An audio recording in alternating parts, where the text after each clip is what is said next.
Allô? Allô, allô? Ça a l'air de marcher. On démarre?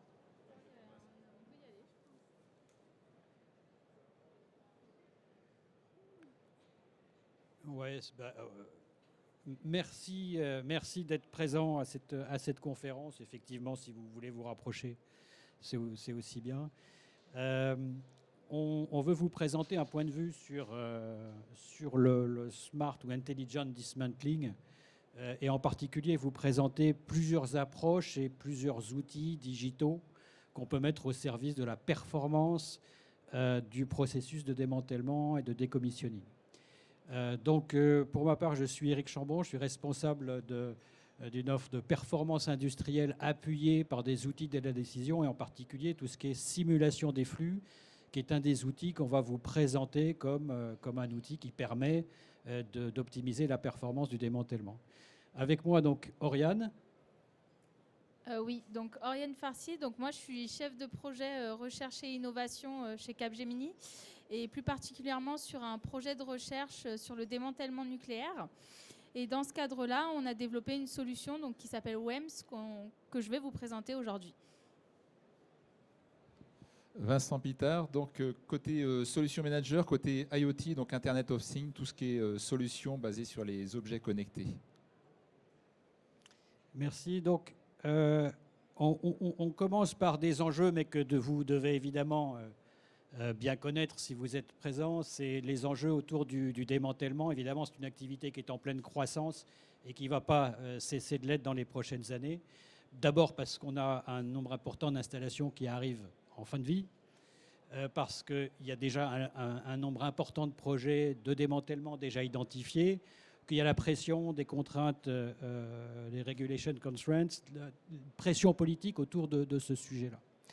Et il y a évidemment un certain nombre de challenges par rapport à ces sujets de démantèlement. Évidemment, une question de coût, bien évidemment, puisque le démantèlement fait partie intégrante des coûts de l'énergie. Il y a la réduction des lead time, fondamentale, puisqu'on est sur des projets qui sont à temps long. Et donc, c'est un des enjeux qu'on vient chercher autour des outils qu'on veut vous présenter.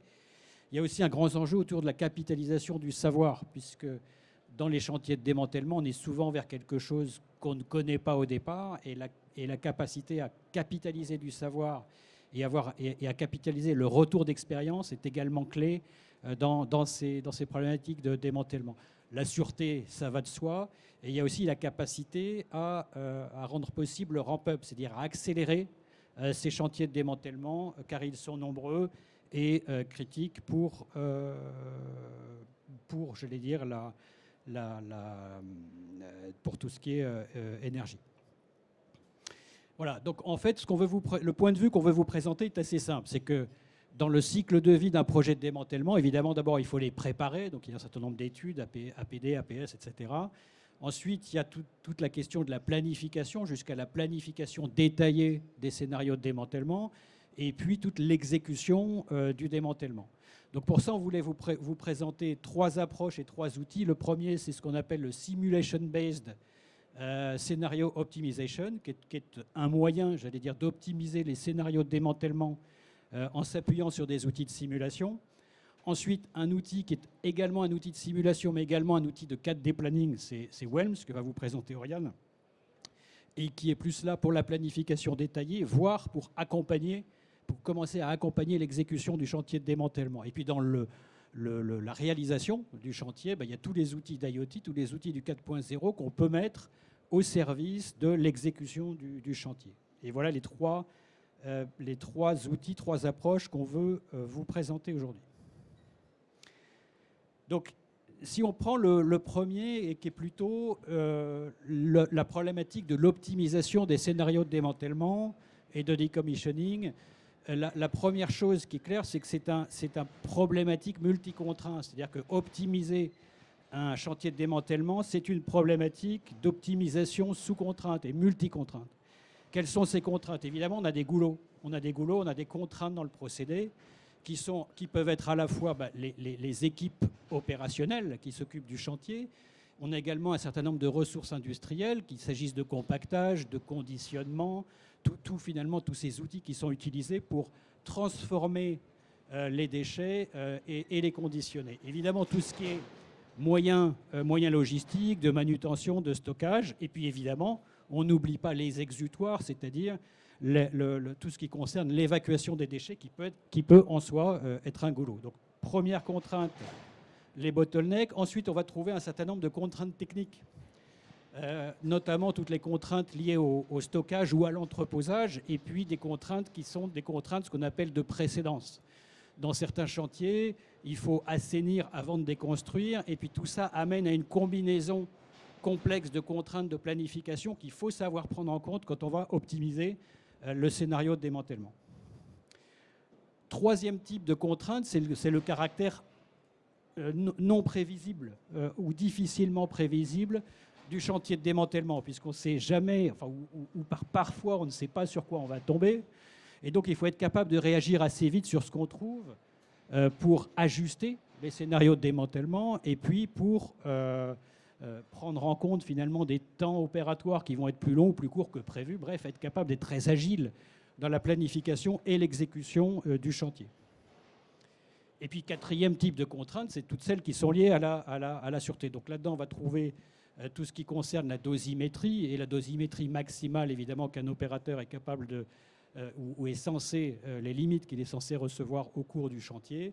Et on trouve d'autres caractéristiques comme la coactivité, c'est-à-dire que très souvent, on ne peut pas avoir plus de N équipes au même endroit, au même moment. Ce sont des contraintes importantes en termes de planification qu'il faut savoir prendre en compte. Je ne suis bien entendu pas exhaustif, mais l'importance de ça, c'est de dire c'est quelque chose de multicontreint, et comme c'est quelque chose de complexe et de multicontreint, eh bien, il y a un intérêt important à utiliser des outils de simulation dynamique. C'est quoi un outil de simulation dynamique? Et on vous montrera des exemples, notamment tout à l'heure avec Ryan. Alors, il faut que je clique là-dessus. Voilà. On va modéliser notre chantier. Et quand je dis le chantier, c'est beaucoup de choses. C'est d'abord tout le chantier de déconstruction, d'assainissement, donc qui comporte un certain nombre de tâches par lui-même. Ce sont donc des ressources industrielles, des ressources logistiques, et donc un certain nombre d'entités, de ressources qu'il faut savoir connecter et modéliser. On va mettre tout ça dans le modèle pour pouvoir évaluer la performance du scénario. On a 4 grandes familles de paramètres quand on parle de simulation. D'abord, on a en entrée le work plan. C'est-à-dire, en fait, pour réaliser mon démantèlement, j'ai un certain nombre de tâches, au départ, qui ne sont pas forcément ordonnées, pas forcément schedulées, et dont, justement, on veut essayer de trouver l'ordonnancement optimum. Ensuite, on a des familles de paramètres de type définition. Ça peut être des temps de cycle, ça peut être des données techniques qui sont associées à chacune de ces tâches, ça peut être des paramètres de dimensionnement. On a également des paramètres purement organisationnels, c'est-à-dire comment j'organise mon chantier. Et puis, quelque chose de très important, ce sont les règles d'exploitation, les règles opératoires, les règles de gestion de flux avec lesquelles on va régir finalement le scénario de démantèlement. Tous ces paramètres sont des données d'entrée du modèle, et le principe d'un modèle de simulation, c'est de combiner en fait, de combiner tous ces paramètres au sein de nombreux scénarios, de scénarios multiples, et de faire ce qu'on appelle des scénarios what if, c'est-à-dire que je teste beaucoup de combinaisons de ces paramètres pour essayer d'approcher, et de manière itérative, un optimal, ou en tout cas une bonne solution. C'est-à-dire que progressivement et de proche en proche, on va changer ces paramètres jusqu'à trouver finalement un scénario qui va nous permettre d'optimiser ces performances que sont le lead time, les coûts, la sûreté, etc., l'ensemble des critères de performance qu'on a listés tout à l'heure. Voilà, alors je ne passerai pas trop de temps là-dessus, mais c'est pour dire qu'un modèle de simulation de flux, ou la modélisation en soi, ce n'est pas une fin en soi. Un modèle de flux, c'est quelque chose qu'on met au service d'une approche métier.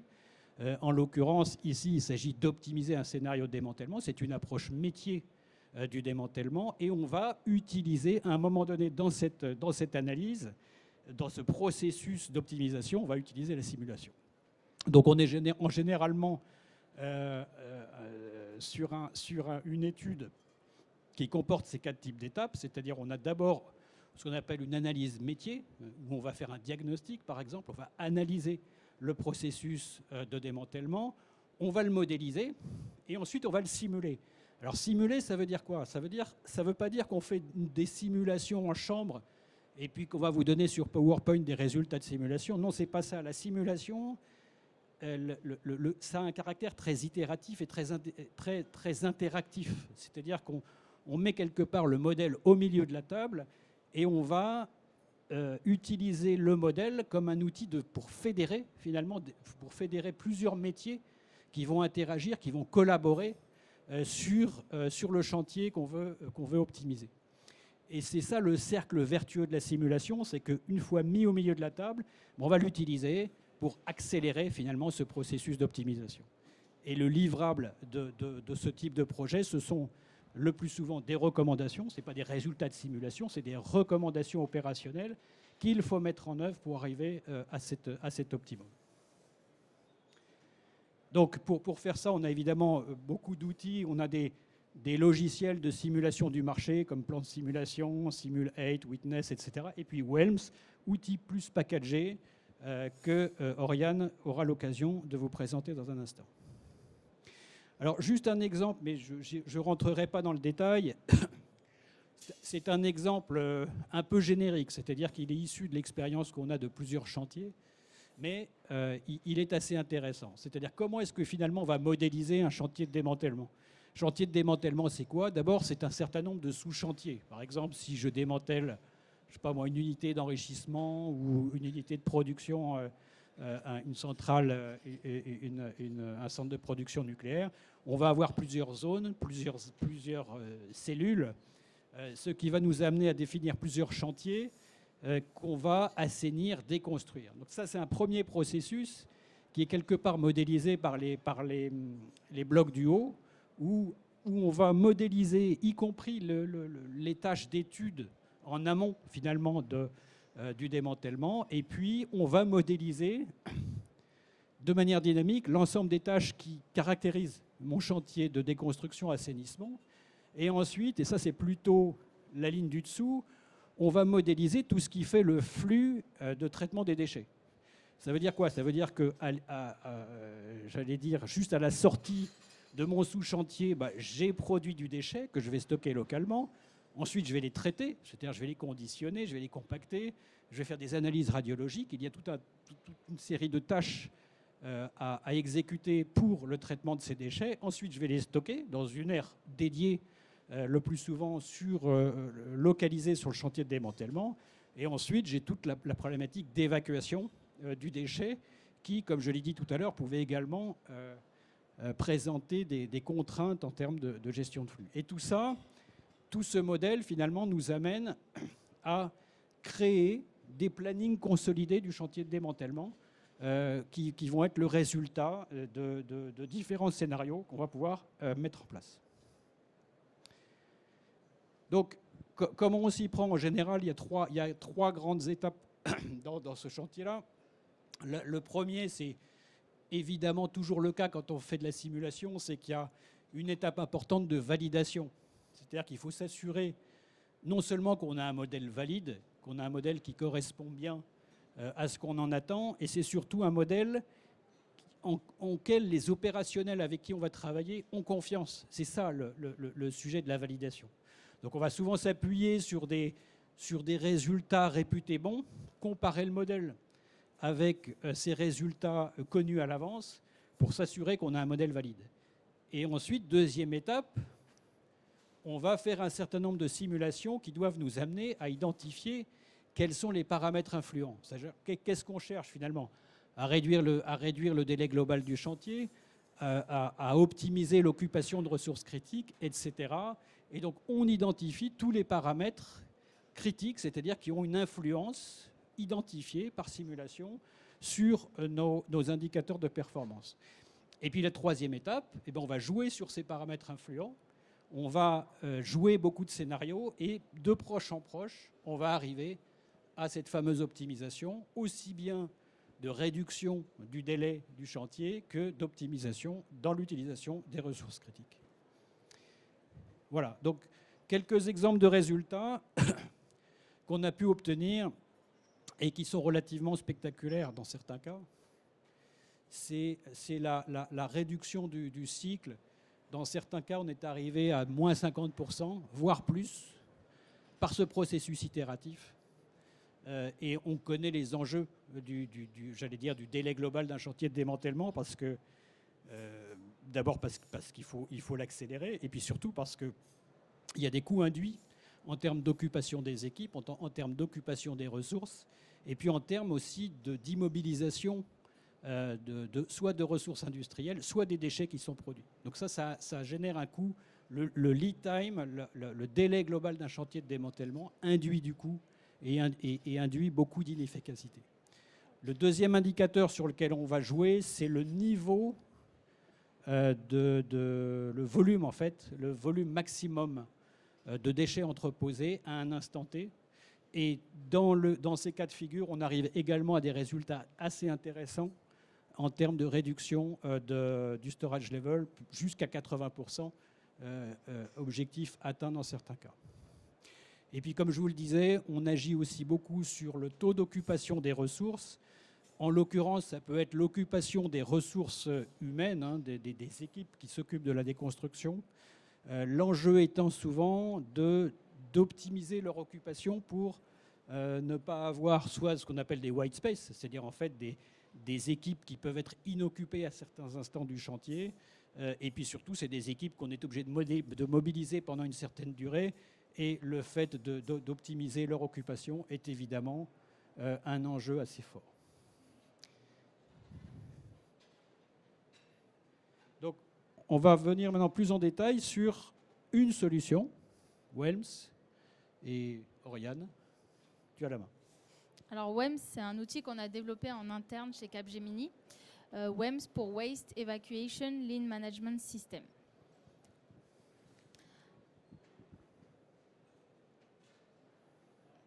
Donc pour vous présenter un peu la solution, en fait, c'est un outil qui a été entièrement packagé dans le domaine du nucléaire. L'objectif, c'est dans un premier temps de faire une modélisation en 3D de notre installation pour avoir vraiment une vision globale de tout ce qui va être à démanteler et également d'avoir un peu une idée des espaces qui pourront être utilisés. Donc, on va utiliser de la simulation de flux, comme a présenté mon collègue Eric, qui va nous permettre, en fait, dans un premier temps, on va venir ajouter tout ce qui est les procédés de traitement.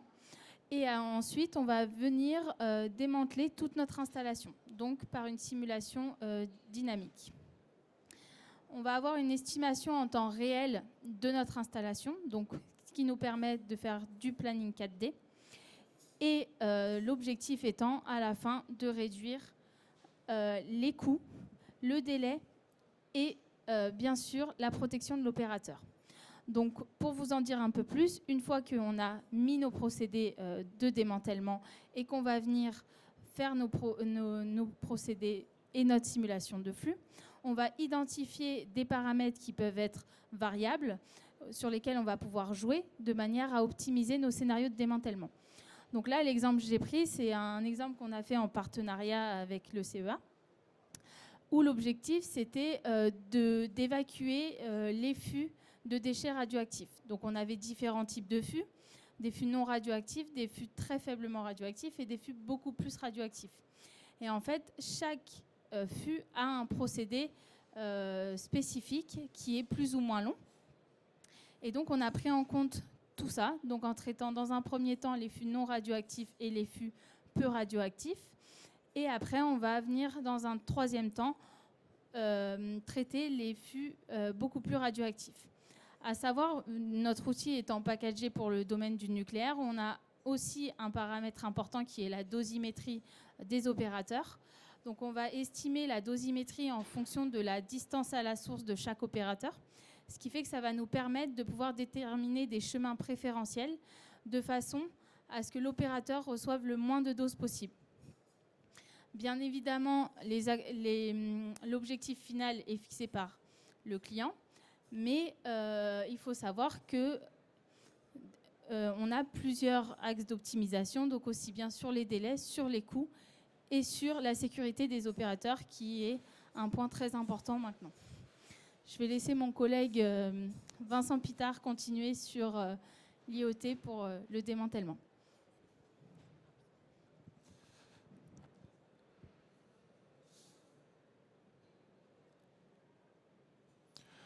Donc l'objectif ici, c'est de vous montrer à travers 2 exemples d'IoT. Alors l'IoT, pour un petit peu rappeler ce que c'est donc Internet of Things, mais ce sont des objets connectés.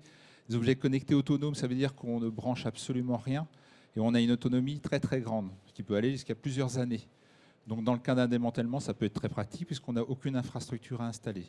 Donc à travers ces 2 exemples, le premier exemple, ce sont des vannes connectées. Donc là, je vous montre un petit exemple. Vous voyez, c'est un petit boîtier tout simple qu'on met sur chacune des vannes et qui permet d'avoir un dialogue entre un superviseur et l'opérateur qui va manipuler les vannes. Ça permet de donner l'angle précis de chaque vanne et de remonter cet angle précis. Donc systématiquement, dans le cycle, on appelle ça le lignage, pour ceux qui connaissent bien cet environnement et ce vocabulaire, on fait un lignage de plusieurs vannes les unes derrière les autres et on s'assure que le lignage est assuré. C'est-à-dire le superviseur va s'assurer que l'opérateur déplace les vannes, bouge les vannes avec un niveau d'angle de rotation assumé dès le départ par le superviseur. Ça permet aussi une traçabilité. On va le voir à travers la vidéo.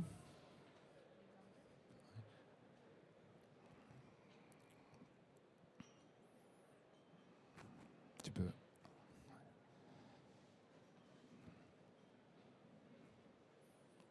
Alors, c'est pas...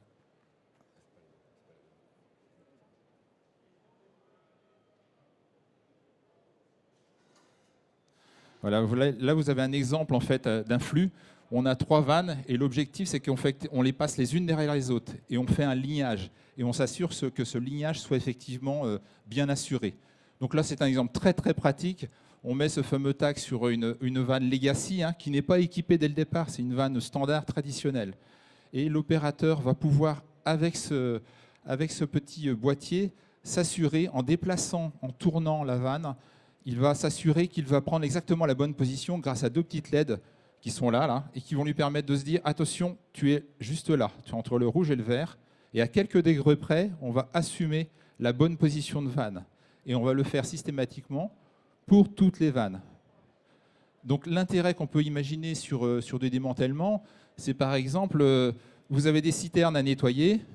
Ces citernes à nettoyer, certains auront besoin de produits de solutions acides, d'autres de solutions basiques.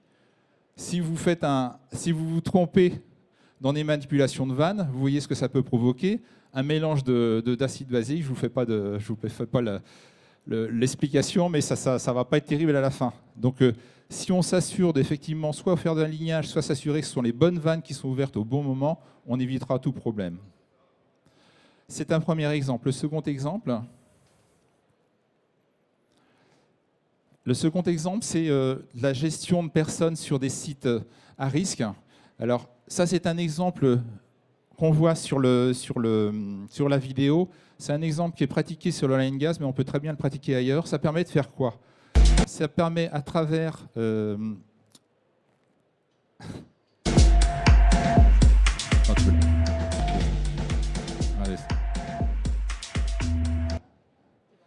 Ça permet, en fait, ici, qu'est-ce que vous avez? Vous avez des personnes qui ont un petit badge. Chaque opérateur qui est sur le terrain a un badge. Ce badge-là permet de faire plusieurs choses. Il permet de géolocaliser les gens. Il permet, à partir d'une montre, de faire soit du suivi de radiation. Ici, c'est du suivi de H2S, de gaz. Et en fait, systématiquement, chaque opérateur est responsable, entre guillemets, du niveau de radiation qu'il pourrait avoir autour de lui. C'est-à-dire qu'il peut recevoir les informations et les retransmettre. Il les retransmet à un superviseur et au superviseur de prendre la responsabilité de dire il faut absolument soit rassembler les gens, soit les mettre dans des endroits particuliers. Donc le superviseur envoie un message à travers ce petit boîtier, un message préenregistré qui lui dit attention, toi, un ensemble de personnes, vous devez tous aller sur une zone de sauvegarde. Et on va suivre ça en temps réel. Ça permettra donc au superviseur de s'assurer que toutes les personnes qui étaient dans une zone dangereuse de se retrouver dans une zone de sécurité. Et ça, on le fait à travers de l'IoT, puisque là, ce sont des boîtiers qui sont complètement autonomes. Ces boîtiers-là sont complètement autonomes. Et ça permet donc, de manière simple, de s'assurer la sécurité, la sûreté des gens sur un site avec des risques potentiels. Voilà, je pense qu'on va pas repasser la vidéo parce qu'on a un petit problème, il y a le son qui va nous arriver dessus. C'est pas très grave. L'important, c'est de comprendre qu'avec de l'IoT, sans mettre d'infrastructure, sans mettre de déploiement lourd et difficile à mettre en place, on peut faire des choses intéressantes, même dans un cadre de démantèlement. Eh bien, l'IoT peut rendre aussi les mêmes services que dans un cadre standard. Je vous remercie.